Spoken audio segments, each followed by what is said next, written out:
다 같이 일어나셔서 찬양함으로 5월 셋째 주 예배를 하나님께 드리겠습니다.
너희를 인도하는 자들에게 순종하고 복종하라.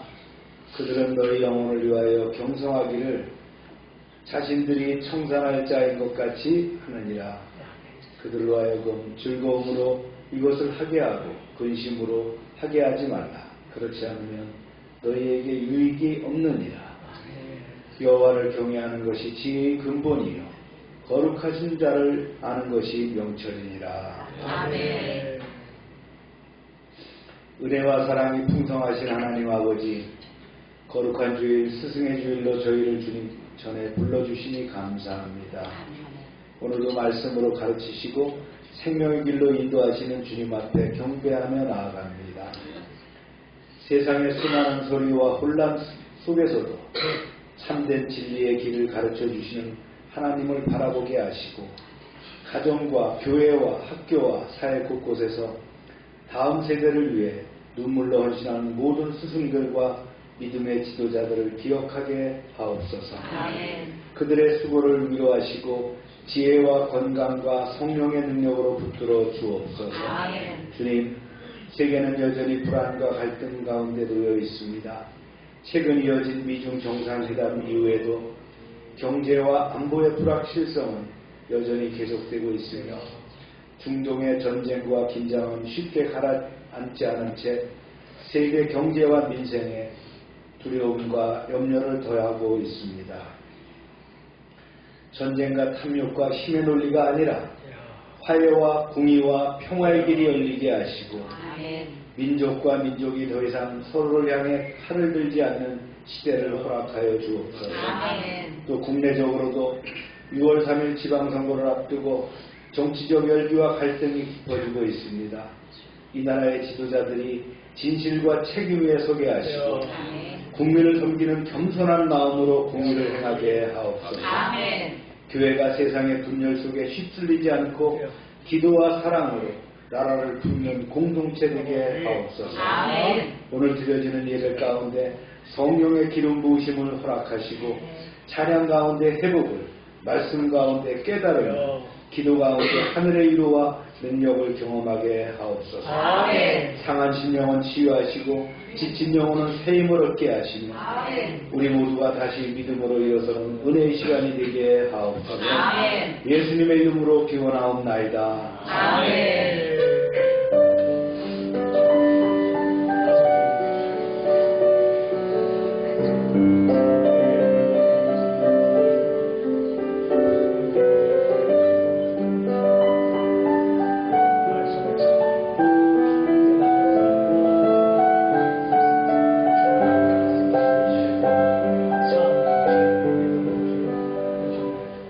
전능하사 천지를 만드신 하나님 아버지를 내가 믿사오며, 그 외아들 우리 주 예수 그리스도를 믿사오니, 이는 성령으로 잉태하사 본경녀 마리아이시고 본디오 빌라도에게 고난을 받으사 십자가에 못 박혀 죽으시고 장사한 지 사흘 만에 죽은 자 가운데서 다시 살아나시며 하늘에 오르사 전능하신 하나님 우편에 계시다가 저리로서 산자와 죽은 자를 심판하러 오시리라. 성령을 믿사오며 거룩한 공의와 성도가 서로를 경하는 것과 죄를 사해주시는 것과 몸이 다시 사는 것과 영원히 사는 것을 믿사옵나이다. 아멘. 자리에 앉으시기 바랍니다.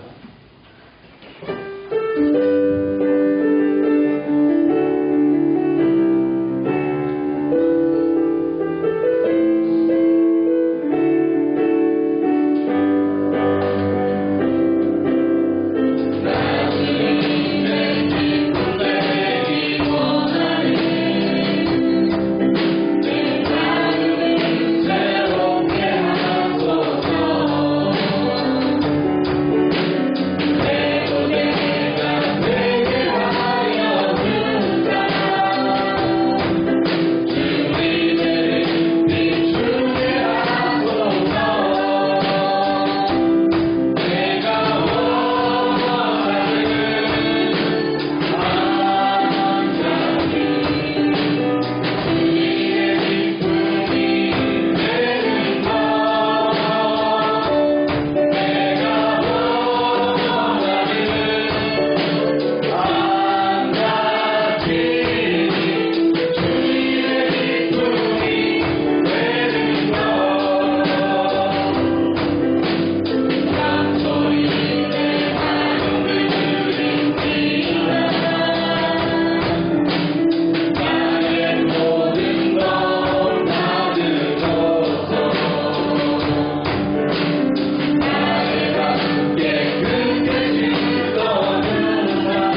인도해 주신 또 스승님이 있다면 여러분들 함께 기도하고 또 기원하기를 바랍니다. 5월이 계절의 여왕입니다. 네. 날씨가 많이 더워졌죠? 우리가 가정과 사업장과 또 우리 자녀들을 위해서 또 특별히 가정에 다니니까 가정을 위해서 기도하는 시간 갖기 바랍니다. 주여 하고 기도합니다.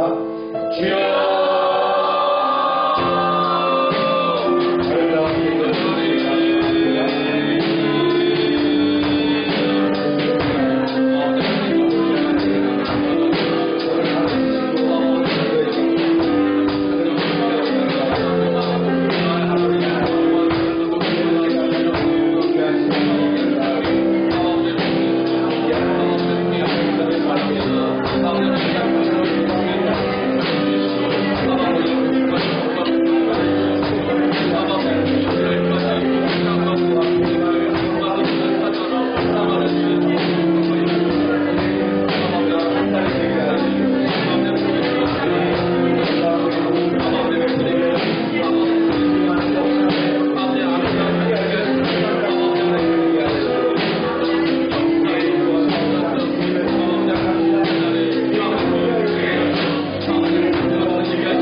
거룩하신 하나님 아버지, 주의 날을 저희를 예배의 자리로 불러주시고 하나님께 찬양과 경배를 올려드리게 하시니 감사를 드립니다.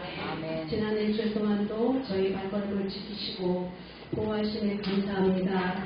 그러나 주님, 우리의 삶을 돌아보면 가르침을 받았음에도 순종하지 못했고 말씀을 들었음에도 삶으로 실천하지 못했음을 고백합니다. 연약함을 용서하여 주시옵소서. 마음을 겸손하게 하시고 배우는 자의 자세와 순종하는 믿음으로 회복시켜 주시옵소서. 우리를 죄에서 구원하신 예수 그리스도의 보혈로 이 땅을 나아갑니다. 하나님 아버지, 오늘 스승의 주를 맞아 우리에게 믿음의 길을 가르쳐 주신 스승들을 기억하며 감사드립니다.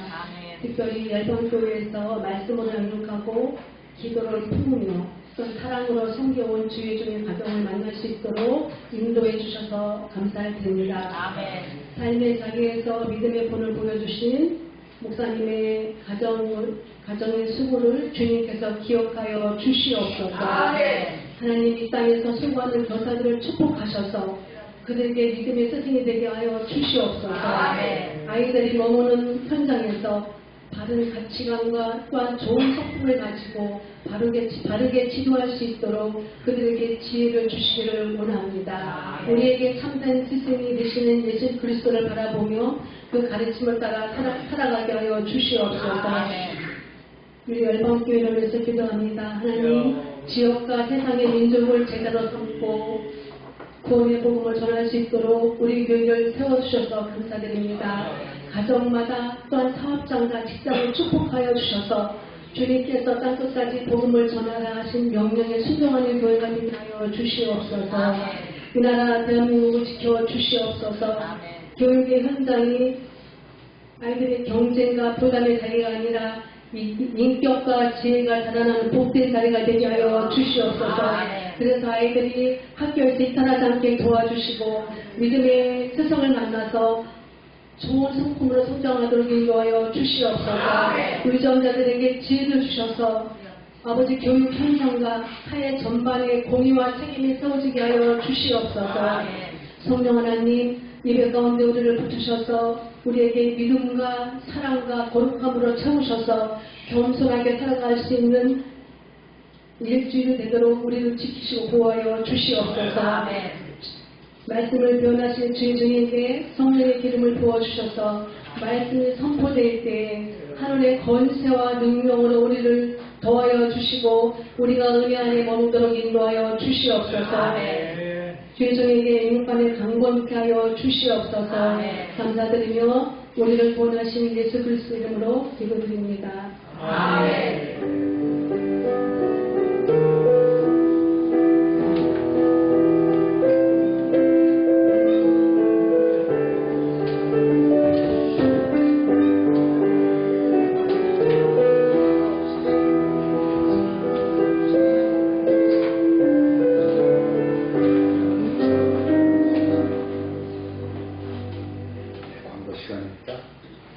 오늘은 스승의 주일이고 다음 주일은 부부의 주일입니다. 우리가 전도하는 데 힘쓰며 또 큐티 열심히 주시옵니다. 오늘 애차는 잔치국수와 오렌지입니다. 오은교 형제가 지난 월요일날 휴가 나와서 이제 내일 모레 화요일날 복귀한다.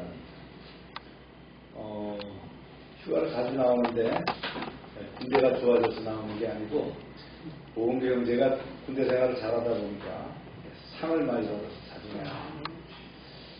특별히 보니 특급 전사가 됐다 그러네요. 조기 진급을 해서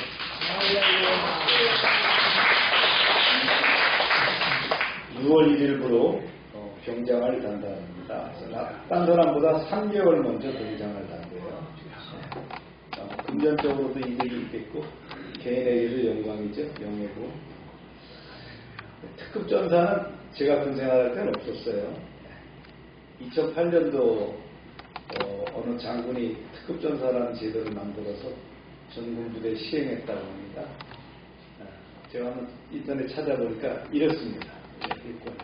잘 보이는지 모르겠는데 개인 합의 사격 훈련은 소총은 실거리 사격 20발 중에 18발 이상 맞아야 되는데요. 90% 이상 맞는 거죠.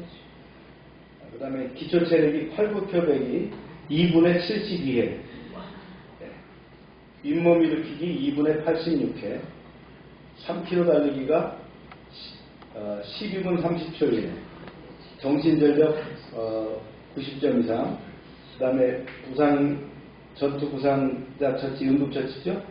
90점 이상, 핵 및 화생방 보호 90점 이상, 주특기 90점 이상. 이제 여기다 이제 각 부대마다 좀 특별하게 뭘 붙여서 하는 게 있는 모양이에요. 특급 전사가 이렇게 많이 나올 수가 없겠죠, 그렇죠? 네. 오은교가 호리호리한 것 같아도 뼛속에 근육이 있어가지고 특급 전사가 됐습니다. 다시 한번 축하 박수합니다.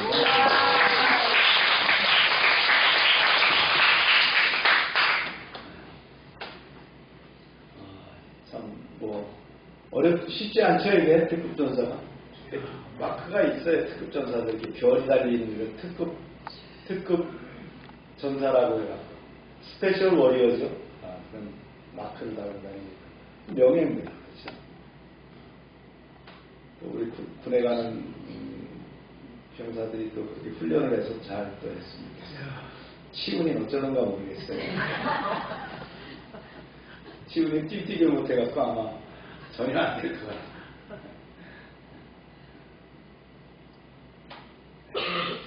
화요일까지, 화요일날 복귀하는데 또 잘 갔다가 다음 달에 언제 나옵니까? 다음? 6월 11일. 네, 6월 달에 또 만나봅시다. 열방지역아동센터 프로그램들 진행합니다. 네. 주민기가 군대를 어디 가냐 하니까 내년 후년에 주민기도 군대 가죠? 네. 내년은 대학생이고 후년에는 이제 군대 가요. 해병대로 자기가 정했다 그러는데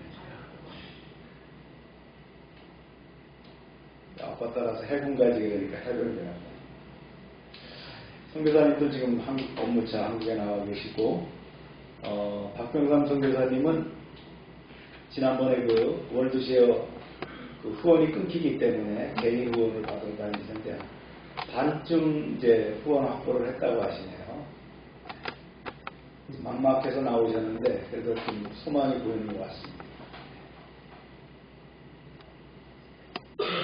읽겠습니다. 시작. 두려워하지 말라. 내가 너와 함께하리라. 놀라지 말라. 나는 내 하나님이니라. 내가 너를 굳세게 하리라. 참으로 너를 도와주리라. 참으로 나의 의로 도는 돈으로 너를 붙들리라. 말씀 읽겠습니다. 시작. 그러므로 내가 첫째로 원하노니 모든 사람을 위하여 간구와 기도와 도구와 감사를 하되.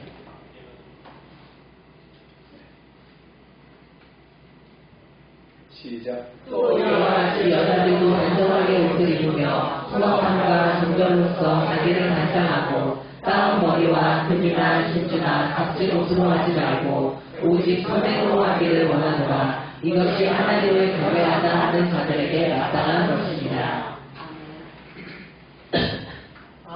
디모데야, 내가 내게 이 부름으로써 명하노니 전에 너를 기도와 예언을 따라 그것으로 선한 싸움을 싸우며 믿음과 착한 양심을 가지라. 어떤 이들은 이 양심을 버렸고 그 믿음에 관하여는 상처하느니라. 아멘. 기도합니다. 하나님 감사합니다. 오늘도 말씀 주셨는데 이 말씀 가운데 하나님의 성령이 임하여 주시길 원합니다. 제가 말씀에 집중하며 듣게 하시고 교훈을 가슴에 담게 하여 주옵소서. 예수님의 이름으로 기도합니다. 저희 누님이 그 춘천중앙감리교회에서 권사로 또 이렇게 그 감리교회니까 매형도 권사하고 누님도 권사입니다. 아마 교회에서 이렇게 올려놓은 그 인터넷에 올려놓은 것을 우리 가족 그 톡에다 올려놨길래 제가 한번 다운 받아봤습니다. 한번 읽을 테니까 여러분들이 한번 읽어주시기 바랍니다. 98세 어머니가 생애 끝자락에서 아들에게 아주 조용히 이런 말을 했습니다. 다음 생이 있다면 엄마는 내가 키우는 강아지가 되고 싶다. 너는 문을 열고 강아지를 보면 그렇게 환하게 웃잖아. 그런데 엄마를 보면 늘 아무 표정이 없더라. 엄마가 강아지보다도 못한 거지. 젊었을 때 어머니에게 아들은 전부였습니다. 남편은 일찍 세상을 떠났고 어머니는 혼자서 아들을 키웠습니다. 힘들어도 버텼고 서러워도 참았습니다. 자기 것은 늘 뒤로 미뤘습니다. 그런데 어머니가 늙고 혼자 밥 먹는 것도 힘들어지고 누군가의 손이 필요해졌을 때 아들은 어머니를 요양원에 모셨습니다. 어머니는 낯선 방에서 매일 창밖을 봤습니다. 햇빛을 본 게 아니었습니다. 집이 있는 쪽을 보고 있었습니다. 혹시 아들이 와서 엄마 집에 가자 이 한마디 해주지 않을까 기다렸습니다. 익숙한 방에서 익숙한 이불을 덮고 마지막 시간을 보내고 싶었습니다. 하지만 말하지 못했습니다. 그 집에 이제 자기 자리는 없다는 걸 어머니도 알고 있었기 때문입니다. 며느리는 이미 차갑게 말했습니다. 집에서 돌아가시게 하면 안 돼요. 기분도 찝찝하고 나중에 집도 팔기 어려워요. 노인이 집에서 돌아가시는 게 무섭다고 했습니다. 불편하다고 했습니다. 어머니는 다 알고 있었습니다. 그래도 아무 말도 하지 않았습니다. 그러던 어느 날 아들이 요양원에 찾아왔습니다. 아들은 침대 옆에 앉아 물었습니다. 엄마, 마지막으로 하고 싶은 거 있어? 어머니는 집에 가고 싶다고 말하고 싶었습니다. 하지만 끝내 삼켰습니다. 그리고 이렇게 말했습니다.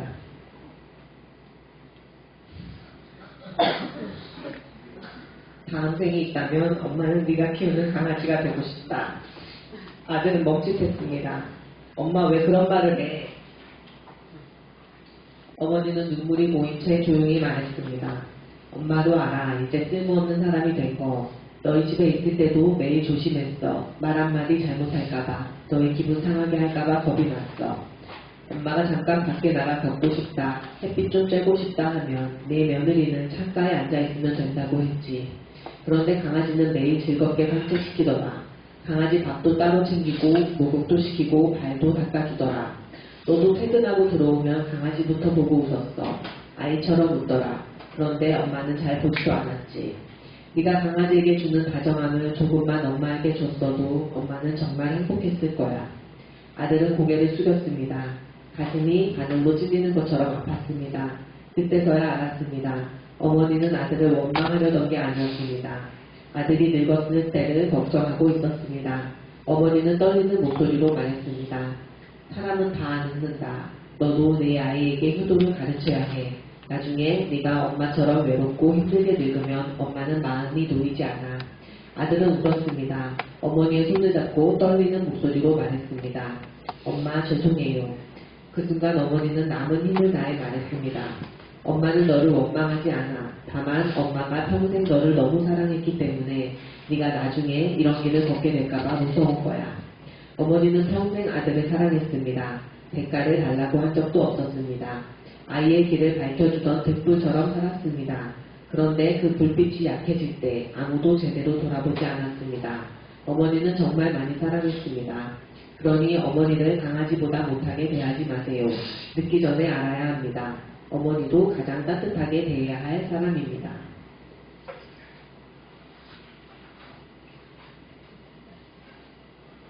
경험하지 못하신 분들도 있겠지만 부모님을 또 보내신 분들도 있고 할 텐데 우리가 한번 리프렉션 해볼 수 있는 그런 말씀이죠.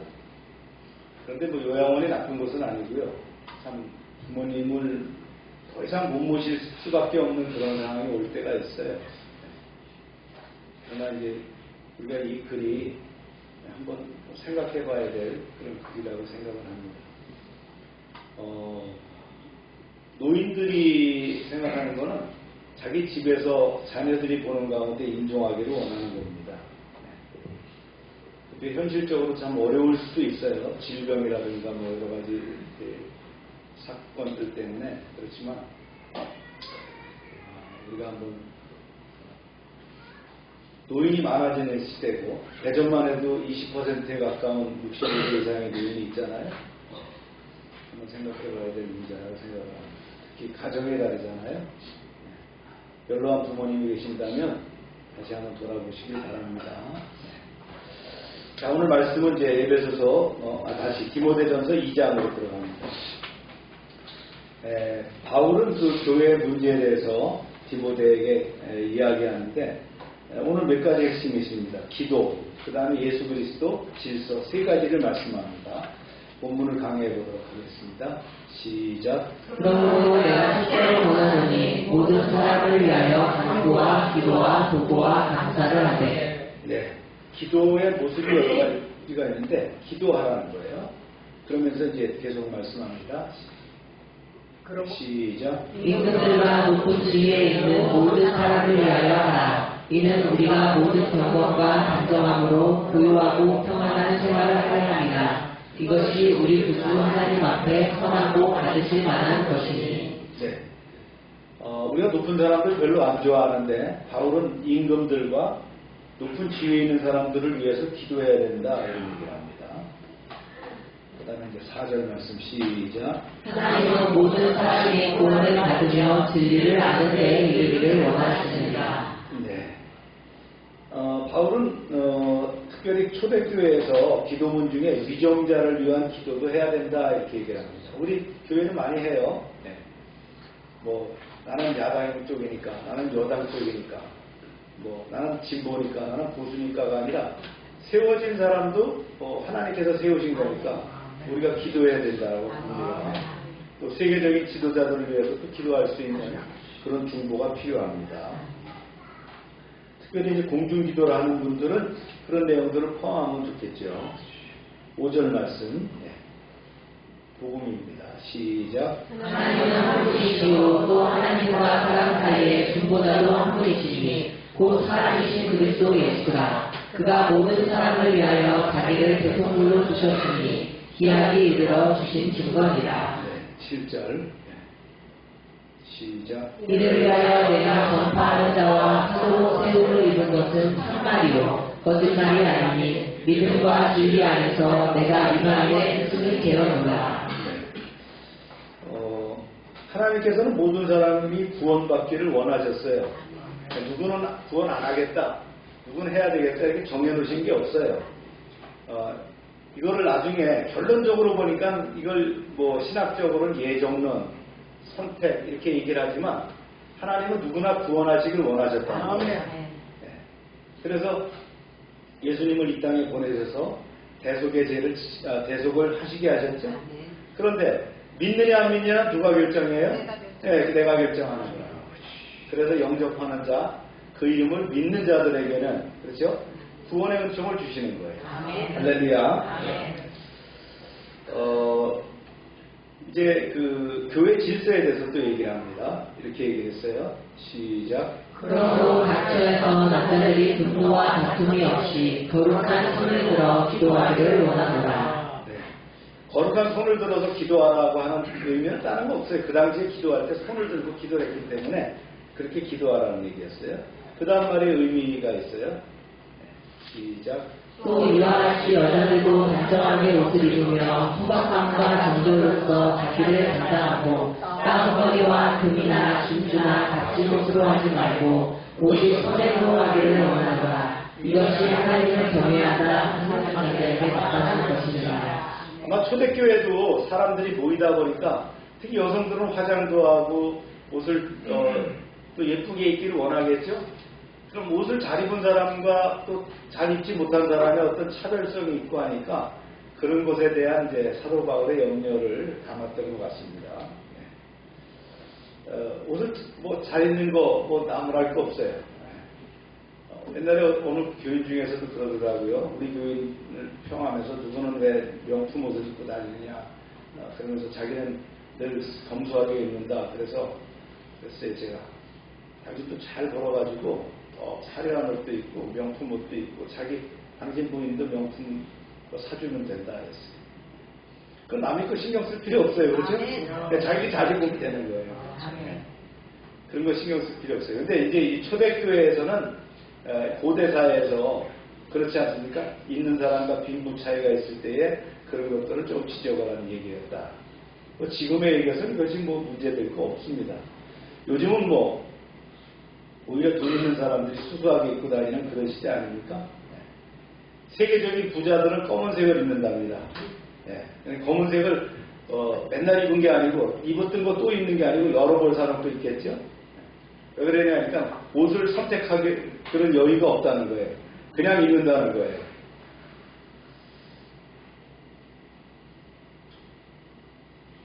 시작. 여자는 일체 순종함으로 조용히 배우라. 여자가 가르치는 것과 부자를 주관하는 것을 허락하지 아니하노니 오직 조용할지니라. 여기 좀 우리가 생각했을 때 다른 얘기가 나왔어요. 조용히 배우라. 여자들은 조용히 배우라. 특히 여자들만 조용히 배우라 했어요. 그리고 가르치는 것과 남자를 주관하는 것을 허락지 않았다. 이런 얘기 나와요. 아마 초대교회 때도 여성들이 좀 드셨던 것 같아요. 그렇잖아요. 교회의 대부분은 여성들이 좀 드십니다. 그렇죠? 남성들에 비해서 드시죠. 그러니까 이런 얘기를 했던 것 같아요. 이 시대는 우리가 지금 벌써 2000년 전 얘기니까 특히 이 시대의 그 유럽과 서아시아 쪽에서의 좀 풍조는 남존 여비가 좀 강했겠죠. 그러다 보니까 이제 이런 얘기를 한 거예요. 창조의 질서가 누가 먼저 만들어졌어요? 남자가 먼저 만들어졌잖아요. 그래서 아담의 갈비뼈를 취해서 여성을 만들었으니까 순차가 있다는 거예요. 그리고 그들이 에덴 동산에서 쫓겨날 때에 하나님께서 징벌을 하셨어요. 남자는 어떻게 했습니까? 일을 해야 먹고 살도록 했고, 여자는 어떤 벌을 줬죠? 네, 해산을 해야 된다 했어요. 그래서 그런 것까지 이제 여기서 나오는 거예요. 그 다음 말씀을 보면 시작. 이는 아담이 먼저 지음을 받고 하와가 그 후며 아담이 속은 것이 아니고 여자가 속아 죄에 빠졌습니다. 그러나 여자들이 많은 정숙함으로써 믿음과 사랑과 거룩함에 거하면 그의 해산함으로 구원을 얻으리라. 이 말씀을 잘못 해석하면 어떻게 합니까? 네, 여자는 애를 낳아야 구원을 받는다 이렇게 그런 말이 아니고요. 여성으로서의 어떤 자기 삶을 잘 살아야 된다 이런 얘기를 받아들이면 됩니다. 우리가 지금 이 시대의 그 말씀을 초대교회 말씀으로 받아들이면 좀 오해가 될 수 있다. 요즘은 기독교에서는 특히 남자 여자 구별이 없어요. 그러나 조심스럽게 얘기하면 순서가 있다는 거예요. 네, 가정에 순서가 있다. 남편이 먼저 아내가 이렇게 할 때 요즘은 그런 개념이 없잖아요. 그렇죠? 네, 그걸 좀 우리가 잘 받아들이면서 이해를 해야 될 것이다. 라는 얘기예요. 네, 오늘 말씀을 정리하고 요약하면요. 기도해야 된다는 거예요. 모든 사람을 위한 기도를 해야 된다. 네. 어떻게 해요? 간구, 기도, 도고, 감사 이걸 강조를 했었어요. 특별히 지도자를 위한 중보기도가 필요하다 했어요. 그리고 특히 기도는 이 교회의 기도가 어떻게 해요? 영혼을 구원을 향하는 그런 기도가 필요하다라는 얘기를 이렇게 얘기를 합니다. 그 다음에 이제 중보자에 대해서 얘기를 합니다. 예수 그리스도는 하나님과 사람 사이의 유일한 중보자라는 거예요. 그건 좀 더 설명을 할 거예요. 인간은 죄로 하나님과 단절되었지만 예수님께서 대속물로 자신을 내어주셨다. 이 사건이 뭐예요? 십자가 사건입니다. 네. 그래서 오직 예수 그리스도만을 통해서 구원에 이른다라는 얘기를 다시 한번 강조를 했고요. 그다음 세 번째 성도의 경건과 질서 있는 삶을 얘기했습니다. 그래서 이제 여성에 대한 얘기도 했고 또 단정에 대한 얘기도 했어요. 근데 이것은 남녀의 우열이 아니라 뭐라고요? 교회 공동체 안에서 모든 성도가 믿음과 사랑 가운데 질서를 이루며 살아가야 된다는 걸 강조한 것이다. 그래서 이제 오늘 기도의 네 가지 모습을 다시 한번 살펴봅니다. 읽어볼까요? 시작. 그러므로 내가 첫째로 원하노니 모든 사람을 위하여 간구와 기도와 도구와 감사를 하되. 간구, 기도, 도구, 감사. 이거 한번 다시 나눠볼게요. 간구한다는 건 뭐예요? 우리가 필요한 것을 아뢰는 거예요. 하나님께 내 필요를 얘기하는 거예요. 그렇죠? 이게 부족한 거, 어려운 거 이런 것들을 하나님께 이야기하는 것이 간구예요. 병이 들렸습니다. 문제가 있습니다. 시험을 당했습니다. 삶의 어려움을 하나님께 도움을 요청하는 걸 뭐라고 한다고요? 간구라고 한다. 근데 기도가 간구만이 있는 것이 아니라는 거예요. 뭐가 있어요? 네. 기도가 있다 그랬죠. 하나님과 교제하는 기도. 그래서 기도는 하나님께 예배하며 나아가서 가장 그 일반적이고 포괄적인 의미가 기도라고 얘기해요. 우리가 기도라는 건 통틀어서 기도라는 말을 쓰잖아요. 근데 이것이 단순한 간청, 요청만이 아니라 하나님을 찬양하고 예배하며 교제하는 삶 전체를 포함하는 것을 기도라고 합니다. 그리고 우리가 맨날 주님 뭐 주세요만 하지 말고 성숙한 기도, 주님과 교제하는 기도가 필요하겠죠. 그러기 위해서 말씀이 필요한 거예요. 말씀을 묵상하며 기도할 때에 올바른 하나님과의 교제가 이루어질 수가 있죠. 네. 그 다음 세 번째 도구라는 게 있어요. 이게 다른 말로 하면 중보입니다. 중보 기도. 그런데 나중에 우리가 앞에서 얘기했던 중보자하고는 달라요. 중보 기도예요. 이건 도구라고 하는 것은. 그래서 다른 사람을 위한 기도를 하는 거예요. 특별히 바울은 뭐라고 했어요? 임금들과 지위가 높은 사람들도 기도해줘야 된다 이거예요. 꼭 그 사람 먼저 기도하라는 게 아니에요. 그 사람들까지도 기도해야 된다는 거예요. 사람들은 높은 사람 별로 안 좋아해요. 그죠? 보통 사람은요. 그런데 그 사람들까지도 기도해야 된다. 왜냐? 그 사람도 하나님이 세우셨기 때문에 이런 얘기를 하는 거예요. 그 다음에 뭐가 필요하냐면 은혜를 기억하며 감사하며 기도할 수 있어야 된다. 감사하며 기도해야 된다. 그래서 하나님께서 베풀어 주신 은혜를 기억하면서 찬양의 기도가 바로 감사라는 거예요. 그래서 감사는 환경을 넘어서 하나님을 바라보게 하며 믿음을 더욱 성숙하게 하는 것이 감사입니다. 그래서 우리 기도 가운데 기도의 순서가 그렇죠. 하나님 아버지에 따르는 감사를 하고 그 다음에 간구할 뿐만 아니라 기도의 내용도 들어가고 중보의 내용도 들어가고 이런 내용들이 포함되어야 된다. 그러니까 기도하라 그러면 늘 뭐만 기도해요? 뭐 주세요만 기도하지 말고 좀 성숙해지는 기도가 필요하겠죠. 우리가 말씀의 삶을 살다 보면 기도가 성숙해질 수 있다는 거예요. 할렐루야. 네, 기도를 잘하기 위해서는 말씀을 많이 읽는 것과 또 묵상하는 것이 중요합니다. 뭐 기도를 모르는 사람은 없어요. 그렇죠? 이걸 이제 적용해 보면 이렇습니다. 표를 만들어 봤어요. 간구. 간구라는 게 뭐예요? 필요를 알아낸 거라 그랬어요. 그 자신의 필요입니다. 그 다음에 기도는 누구 중심으로요? 하나님 중심이라는 거예요. 그 다음에 도구는 다른 사람이 중심이에요. 타인 중심. 감사는 뭡니까? 하나님께 영광을 돌리는 거예요. 할렐루야. 네. 그래서 이 건강한 성도의 기도는 어떻게 합니까? 필요한 것을 구하며 하나님과 교제하며 다른 사람을 위해서 도구하며 감사와 찬양을 드리는 거예요. 아멘입니까? 아멘. 기도 생활 잘하고 계시죠? 열심히 기도하고 계시죠? 기도는 이렇게 해보면 분량하고도 문제가 되고요. 분량. 내가 기도를 얼마나 하느냐도 참 굉장히 중요합니다. 그리고 기도가 쌓여졌을 때에 어느 날 본물이 터지듯이 하나님께서 문을 확 여셔요.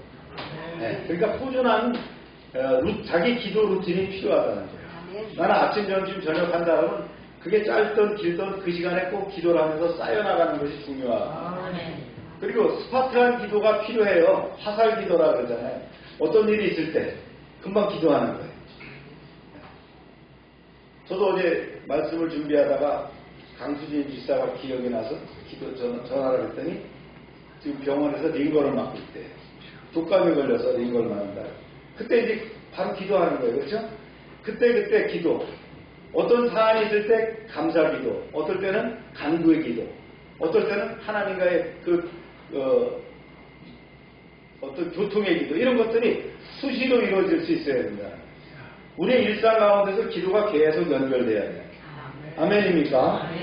기도 생활을 여러분들이 잘 하시길 바라고, 특별히 기도의 제목을 좀 적어놓고 하시는 것도 중요합니다. 저는 특전사에서 팀장할 때부터 제가 이렇게 쭉 적어놓는 기도를 이렇게 했는데, 기도 수첩이 점점 많이 늘어나더라고요. 지금도 하는 기도 수첩 보면 아주 너덜너덜할 정도로 이렇게 기도 수첩을 갖고 다니는데, 거기 내용에 보면 대부분 기도의 제목들이 다 지워진다. 기도하다 보면 기도 제목이 지워져요. 참 신기하게 하나님이 이렇게 들어주시는구나 하는 걸 알수가 있어요. 여러분들도 작은 수첩이 있다면 그런 것들을 잘 보관하면서 또 사무실에 두든 뭐 책상에 백에다 넣고 다니든 기도의 수첩이 있다면 좋을 것 같아요. 그런 버릇이 중요합니다. 이번 5월 1일 날 그 미드웨스트 세미나리에서 이제 박사학위가 수여가 있어서 제가 지도했던 조스테반 목사라는 분이 이제 박사를 학위를 받았어요. 지난 1년간 작년부터 이제 금년까지 해서 이제 박사학위를 완료를 했습니다. 그 친구가 좀 열심히도 했지만 힘들었어요. 왜냐하면 그가 속한 교단에서는 그 성도들을 동원해가지고 이렇게 프로젝트를 진행하는 것을 반대했어요. 그 관계자께서.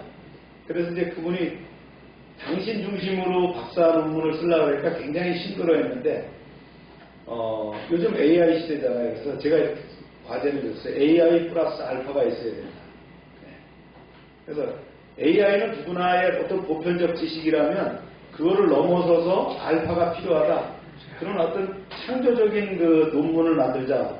그래서 이제 1년 동안 같이 매주 이제 정해진 날짜에 뭐 짧게는 1시간, 길게는 서너 시간까지 저하고 토의를 하고 말씀을 나누면서 이제 그 논문을 작성했는데, 그래 이제 완료가 됐다고 이제 감사하다고 이번에 이제 방문을 해서 저한테 인사를 하러 왔어요. 근데 그가 쓴 내용이 뭐냐면 농촌 목회자가 관계 전도를 하기 위해서 어떻게 해야 되느냐, 뭘 중심으로? 제빵을 나누는 중심으로, 빵을 만들어서 나누는 중심으로 관계 전도를 하는 걸 논문으로 쓰니까 그거 쉽겠어요? 어렵겠어요? 그렇게 쓰면 더 어렵겠죠 그게. 근데 하여튼 그가 참 논문을 잘 썼어요. 제가 봐도 참 수작이다 할 정도로 논문을 잘 써서 패스가 돼서 박사가 됐는데, 제가 이제 그 친구가 이제 빵을 만들어 갖고 왔더라고요. 아침에 빵을 2덩어리를 구워가지고 이제 와서 같이 저하고 이제 차를 나누면서, 또 이제 그 친구가 이제 목표하는 데가 장수 쪽이니까 아마 임실이 가까웠든지 임실 치자를 이제 좀 사갖고 왔더라고요. 그때 이제 제가 강조한 내용이 그런 얘기였어요.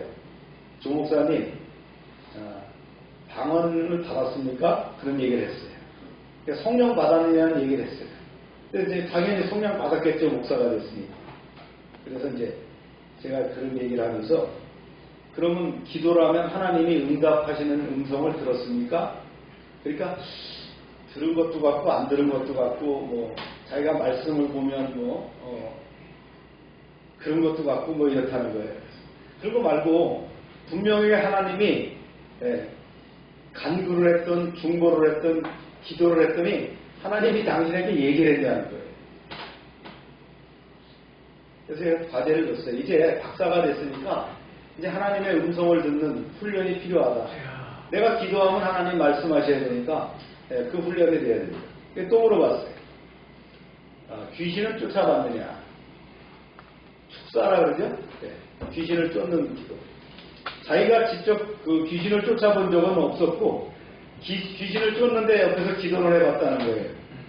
그래서 흉내만 내지 말고 진짜 귀신을 내가 기도하면 귀신에게 예수 이름으로 명한다, 떠나라 하면 떠나는지, 떠나야 될 거 아니에요. 안 그러면 혹방이다. 그렇죠? 그런 훈련이 필요하다 이런 얘기를 했어요. 그러면서 이제 은사를 개발해야 된다. 성령을 받았으면, 성령이 내 안에 거주하신다면 내가 기도하면 성령이 들으시고 또 천사가 움직이고 환경과 여건이 바뀌고 돕는 사람을 통해서 돕는 그런 은혜의 역사가 일어나는데, 이것이 진짜 이루어지느냐 하는 거예요.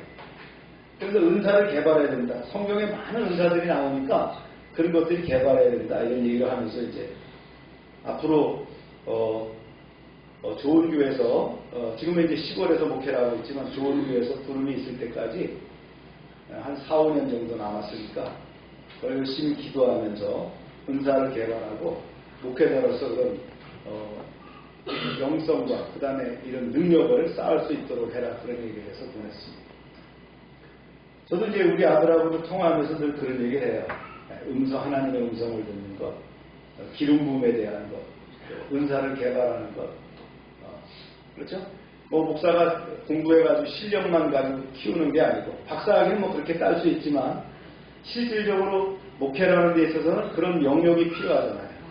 그런 파워가 있어야 목회라는 거 아니겠어요? 신학교에서도 그런 거 했으면 좋겠어요. 그 옛날에 그 영화 보면 무슨 마술학교 나오잖아요. 그런 것처럼 마술을 부를 줄 아느냐는 거예요. 그런데 목사가 되기 위해서는 귀신을 불러서 쫓을 수 있고 말이죠. 성령을 받아서 그런 능력이 탁탁 나타나야 된다. 영을 분별할 수 있고, 방언도 하고 통변도 하고, 그렇죠? 그런 하나님의 음성을 듣고 하는 그런 것들이 나와야 되냐. 그런 훈련이 필요하지 않겠느냐. 그냥 신학교에서 막 학문적으로만 가르쳐가지고 목사를 배출할 게 아니라 그런 능력이 나와야 된다. 뭐 세상에 그 무당도 보니까 말이죠. 무당 훈련할 때 그 얼음물 속에도 들어가고 뭐 이러더라고요. 그래서 막 귀신과 교통하는 것도 배우고 이러는데 목사가 그런 거 하지 않으면 안 되겠다. 여러분 평신도들한테 그렇게 요구하는 건 아니지만 성도들은 어느 정도 늘 깨어 기도하면서 주님과 교통할 수 있어야 된다. 주님이 열어주시면 음성을 듣기도 하고, 그렇죠? 주님이 주시는 은사를 통해서 선교도 하고 전도도 하고. 특별히 여러분들은 돈을 잘 버는 그런 은사를 받으시길 축복합니다. 그래서 물질적으로 또 풍성해져가지고 그걸 가지고도 땅끝까지 복음을 전하는 일에 쓰임받는, 또 여러분들이 현장에서 또 그런 일을 하는 그런 분들이 되기를 축원합니다. 자, 이어서 말씀을 계속할게요. 유일한 중보자이신 그리스도를 강조했어요. 오늘 특별히 이 말씀에서 강조했어요. 시작. 하나님은 한 분이시요 또 하나님과 사람 사이에 중보자로 한 분이시니 곧 사람이신 그리스도 예수라. 네. 하나님은 한 분이시다. 당연한 얘기죠. 참된 구원의 근원이 누구에게만 있다는 거예요? 하나님께 있다는 거예요. 네. 뭐 이신, 저신, 뭐 여러 가지 뭐 종교 가운데 있는 것이 아니고 누구한테 있다고요? 유일하신 하나님께만 있다는 거예요. 하나님께만 있다는 거예요. 그 다음에 하나님과 사람 사이라는 말이 나와요. 사람과 사람 사이. 하나님과 사람 사이에 단절됐어요. 뭘로 단절된다 그러니까 성경에서 죄로 인해서 단절된다. 그래서 뭐가 필요해요? 중보자가 필요하시다 그랬죠. 중보자. 여기서 중보자는 중보 기도를 얘기하는 중보자가 아니고요. 둘 사이를 연결하는 자, 화해를 시키는 자, 그렇죠? 네. 관계를 회복시키는 자. 그러니까 예수님만이 유일한 중보자라는 거예요. 다른 어떤 인간이 또 어떤 종교 매체가 될 수가 있는 것이 아니고 누구만이 중보자라고요? 네. 하나님과 나 사이의 중보자는 누구라고요? 예수님이라는 거예요. 그래서 성육신 하신 거예요. 성령으로 잉태하셔서 이 땅에 오신 분이 바로 누구라고요? 예수님이라는 거예요. 그래서 그분을 믿는 자에게 뭐가 있어요? 구원의 통로가 열린다. 그래서 이렇게 얘기했습니다. 그 사람이신 예수 그리스도라. 인성을 가지신 사람으로 태어나신 분이에요. 이게 성육신의 핵심이죠. 그래서 예수님은 참 하나님이시며 동시에 참 인간이셨다는 거예요. 그러니까 완전한 신성과 완전한 인성을 지니셨죠. 왜 사람이 되셨다고요? 인간의 죄를 대신 담당하시기 위해서 인간이 되신 거예요. 할렐루야. 이 한 구절에 아주 굉장히 중요한 그 복음의 메시지를 바울이 전한 거예요. 우리가 그냥 넘어갈 수 있는 게 아니죠. 그래서 왜 예수님이 중보자인가? 하나님이시기 때문에 중보자이고요. 사람이기 때문에 중보자인 거예요. 그래서 신인 양성 일이라고 하는 신학적 용어로 하나님이시며 사람이기 때문에 중보자가 되셨어요. 근데 그분은 뭐가 없어요? 죄가 없는 분이시라. 그래서 십자가에서 대속을 이루셨다.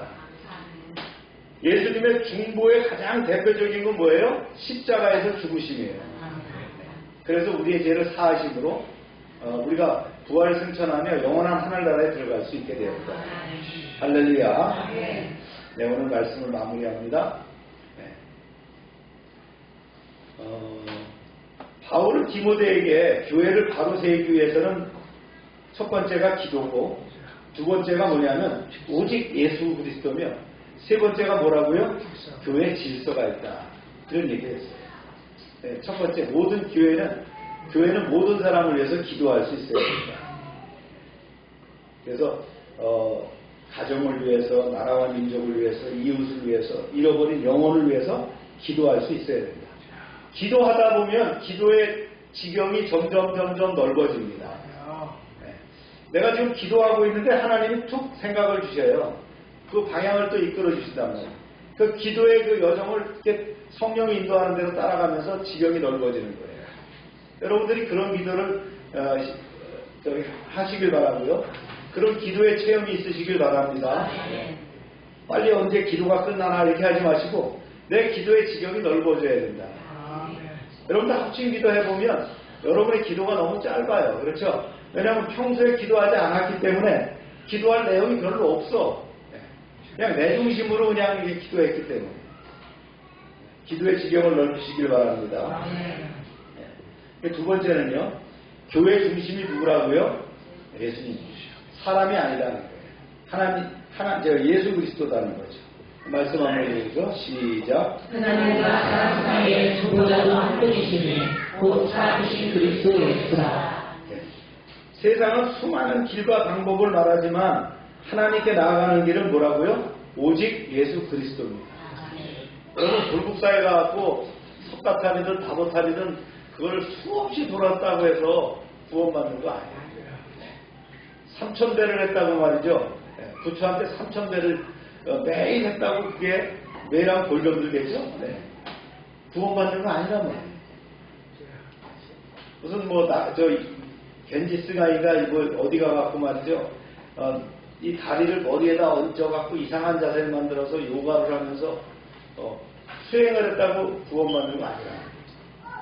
구원의 통로는 오직 예수 그리스도에게 있다는 거예요.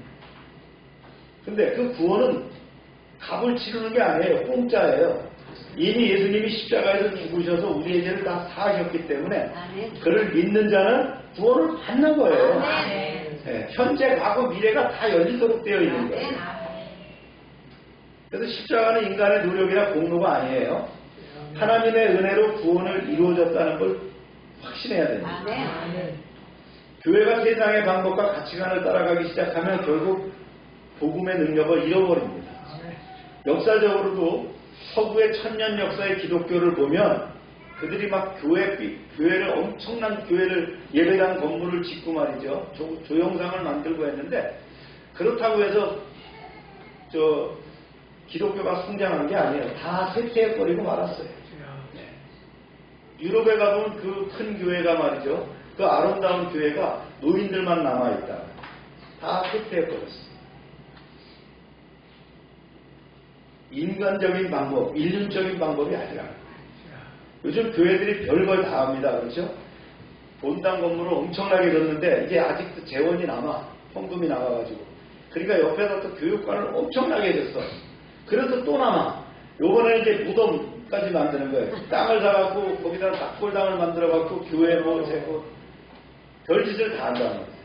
이제는 사람을 불러다가 부흥회를 이렇게도 해보고 저렇게도 해보고 다 해봤는데 이제는 안 되니까 세상에 유명한 사람까지 다 불러갖고 한 번씩 뭘 해보는 거예요. 그러나 구원의 통로는 오직 누구에게 있다고요? 예수 그리스도 십자가의 공로에 있다. 네. 우리가 그를 믿는 자는 어떻게 해요? 부활의 소망을 가지고 영원한 하늘나라에서 살 수 있다. 할렐루야. 아주 그 심플하고 간단하게 복음을 말씀하셨어요. 그런데 세상은 아주 어렵게 합니다. 학위를 받아야 되고 책을 많이 읽어야 되고 성경을 백독해야 되고. 여러분 성경 백독했다고 그거 읽어집니까? 저도 신학교 다니면서 성경을 많이 읽어야 된다고 책이 아주 그냥 낡아질 때까지 읽고 했어요. 근데 그것이 구원의 도를 이루는 것은 아니다. 내가 참된 믿음을 가질 때에, 내가 말씀 가운데 참 신실하고 거룩한 언행심사를 가질 때에 구원의 도가 높아지고 이루어지는 거예요. 할렐루야.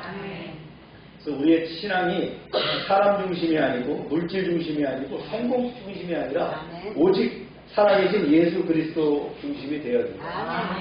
그분이 어디 계세요? 내 안에 거하시는 거예요. 내가 바로 하나님의 성전이에요. 미국 대통령이 에어포스 1 그러면 트럼프가 탔을 때 에어포스 1이에요. 우리 이재명 대통령이 탄 비행기를 공군 1호기라고 하듯이 우리는 누가 탑재하고 있어요? 성령님이 탑재하고 계신 거예요. 그래서 내가 성전이에요. 내가 기도하면 성령이 들으시고 천사를 움직이시고 환경을 바꾸고 도움의 사람을 보내서 이루시는 거예요. 할렐루야. 세 번째는요. 성도는 외면보다 내면의 경건이 중요하다. 그래서 여성들을 들먹이면서 얘기한 거예요. 외모보다 선행과 경건으로 자신을 단정하라라고 권하는 거예요. 또 하나님은 외모보다 중심을 보시는 거예요. 중심을 보시는 하나님이시라는 거예요. 그래서 바울이 강조한 건 뭡니까? 교회에 질서가 있어야 된다. 그런 얘기를 했습니다. 오늘 할 얘기는 이제 제가 다 했습니다. 그래서 디모데전서 2장은 교회가 어떤 공동체인가를 다시 한번 짚어줬는데, 첫 번째가 기도하는 공동체가 되어야 된다. 그래서 예배당은 뭡니까? 예배 드리는 곳이며 기도하는 곳이에요. 그래서 여러분들 주일에도 일찌감치 오셔서 제가 여기 찬성을 틀어놨으니까 조용히 기도하시길 바랍니다. 오늘 1등으로 오신 분 누구죠? 네. 1등으로 오신 분이 허미자 집사님이 1등 왔어요. 그렇죠? 네. 1등으로는 교회에 오셨어요. 일찌감치 오셔서 예배드리고 기도로 또 준비하고 또 예배하시길 바랍니다. 그 다음에 두 번째가 뭐라 그랬어요? 그리스도의 중심이, 예수 그리스도가 중심이 되어야 된다. 늘 우리의 신앙은 그리스도가 중심이 됩니다. 할렐루야. 그 다음 세 번째가 경건과 질서에 대한 것을 얘기했다. 하나님께서는 지금도 기도하며 거룩함으로 세워지는 교회를 찾고 계시는 것을 믿으십니까? 여러분이 그런 교회가 되기를 축원합니다. 기도합시다.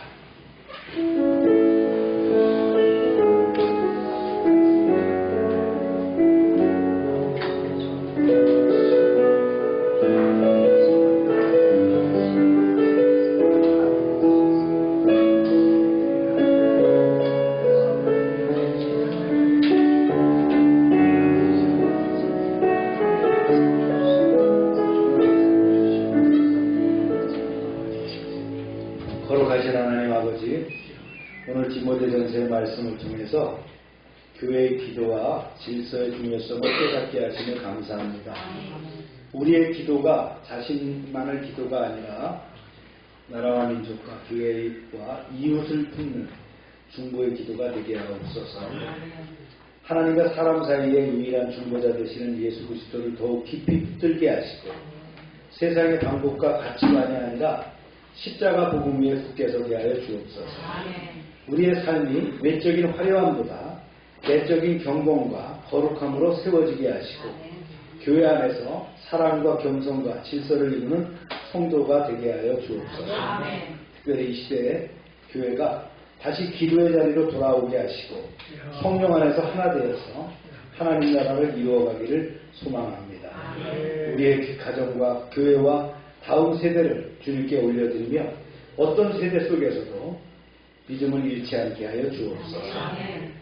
모든 말씀 우리 주 예수 그리스도의 이름으로 기도하옵나이다.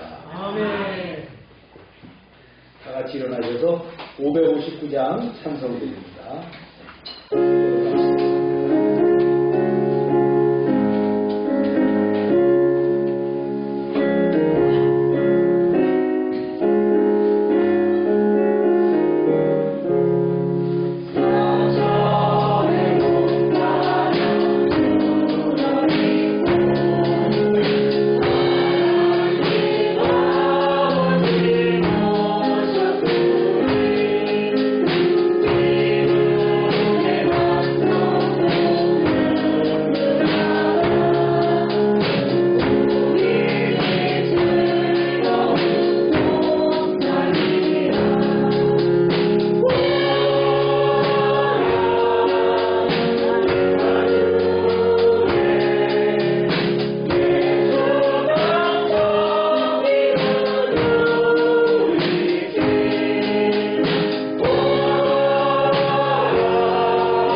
하나님 아버지, 이 시간 치료를 위해서 기도합니다. 우리는 연약하고 상하고 부족하지만 하나님의 능하신 손으로 만지실 때에 우리가 회복될 줄로 믿습니다. 이 시간 함께하여 주옵소서.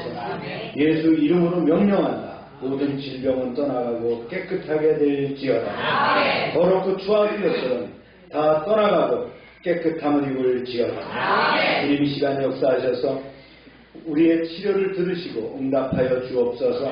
우리를 회복시켜 주시고 온전케 하여 주옵소서. 날마다 넘치게 하시는 구원의 은총에 감사드리며 저희들에게 주신 것을 구별하여 하나님께 드립니다. 말씀대로 11조를 감사의 예물을, 선교 예물을, 또 약정된 예물을 하나님께 드립니다. 30배, 60배, 100배로 차고 넘치게 채워 주옵소서. 황충을 금하여 주시고 과실이 기한 전에 떨어지지 않게 하여 주옵소서. 주님의 보호가 눈동자처럼 드러나게 하여 주옵소서. 하나님의 말씀을 삼가 듣고 그 모든 명령을 지켜 행하는 하나님의 백성을 축복하사 세계 모든 민족 위에 뛰어나게 하여 주옵소서. 말씀에 순종하면 모든 복이 우리에게 그대로 비칠 줄로 믿습니다. 성읍에서도 복을 받고 들에서도 복을 받으며 몸의 소생과 토지의 소산과 짐승의 새끼와 우양의 새끼가 복을 받으며 광주리와 떡반죽 그릇이 복을 받으며 들어와도 복을 받고 나가도 복을 받을 것이며 대적이 일어나 치료할지라도 여호와께서 그들을 패하게 하시고 한 길로 치러왔지만 7길로 도망가게 하여 주옵소서. 하나님께서 우리를 위하여 하늘의 아름다운 보고를 열어사 우리의 땅에 때를 따라 비가 내리게 하시고 우리의 손으로 하는 모든 일에 복을 주셔서 많은 사람들에게 나누며 베풀게 하시고 머리가 되고 꼬리가 되지 않게 하시며 위에만 있게 하시고 아래에 있지 않게 하여 주옵소서. 저희가 드리는 이 물질이 하나님 일을 하는데 귀하게 쓰임받게 하시고 쓰이는 곳마다 하나님의 영광과 역사하심이 나타나게 하여 주옵소서. 이제는 우리 주 예수 그리스도의 은혜와 하나님 아버지의 크신 사랑과 성령의 내주 교통하심이 이제로부터 영원토록 함께 하시기를 축원하옵나이다. 아멘.